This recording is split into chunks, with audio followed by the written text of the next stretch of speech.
Malkin, and I've been asked just to speak about like what I'm studying and stuff, particularly Spanish. So I'm coming to the end of my first year of A levels with Long Road, and I'm studying business, criminology, and Spanish. With Spanish, I got a grade 8 in my GCSE, and I took it. Well, I was like and in between Spanish and French because I took both for GCSE, and I've always just loved languages. So it was a bit of a hard one deciding which one to take because I didn't want to drop either of them. But in the end, I just went off. Spanish is like the second most spoken language in the world, and so I was like, for me, I'd really love to be able to travel and stuff. And so since more countries and more people speak Spanish, I was like, that's probably the wisest decision to make out of the two. So that is why I chose Spanish. I would say that there is a jump from going to GCSE Spanish to A-level Spanish. I'd say that there's going to be a jump for all the subjects that you choose, to be honest. But with languages, it's definitely a lot more intense. The themes you're studying are going to be a lot more challenging. But I mean, that's what you want. You want to be able to develop your Spanish skills and also develop your understanding of their culture, which the themes which you study definitely help you to explore all that.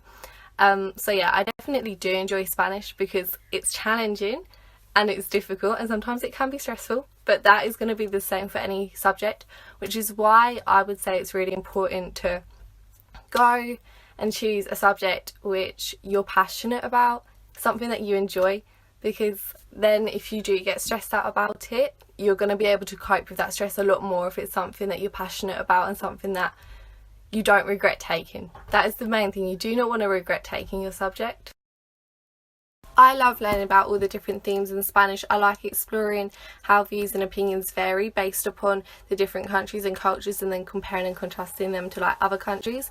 What I struggle with is grammar. When you come to A level, there's a lot more tenses introduced, a lot more grammatical techniques introduced, which is obviously what you'd expect from doing an A level.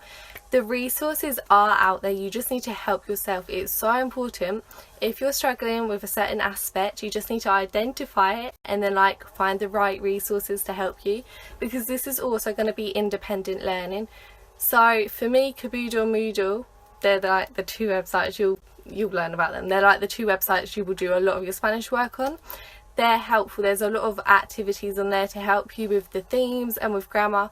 Languages Online is also really good. There's a lot of activities on there, and then there's also loads and loads of textbooks on Amazon which you can purchase just to help you further. My plans for like the future and where I want to take Spanish, after A levels, I definitely would love to travel. I'd love to go to the Hispanic countries and help just develop my Spanish further.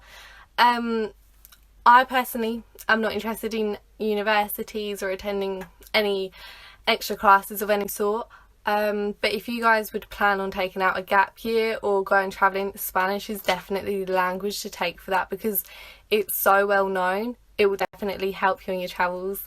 After I travel, I would definitely like to go to a Hispanic country and do a bit of au pair work. My tutor is also helping me with that, with finding the right organisations to go with and stuff like that. So definitely speak to your tutors about your future plans and like where you can see yourself and how you can get there.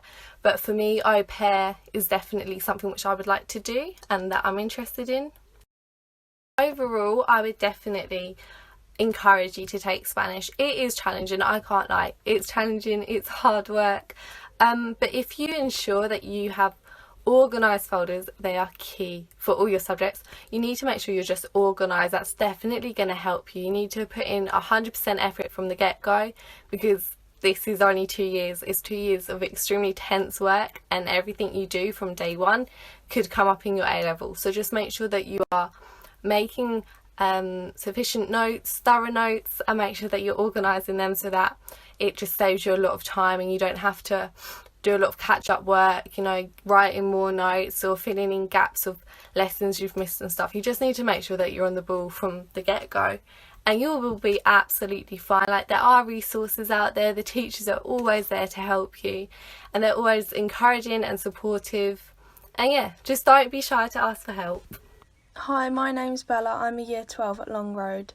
and I study Spanish, photography, economics and EPQ, and this is a video on why you should study Spanish. I chose to study at Long Road because I really liked the environment, and I think that's important when you're choosing a college. The teachers are really helpful and will do whatever they can to help you get the best grades possible. You should choose to study Spanish because it opens up a lot of opportunities for you at further life. For example, if you're applying to university or for a job and they see that you can speak another language, then they're more likely to choose you over the other candidates. My favourite thing about studying Spanish is getting to learn about the culture and history in other countries, and that really interests me. After Long Road, I'm hoping to go to university and study economics with Spanish, or to do an apprenticeship in economics.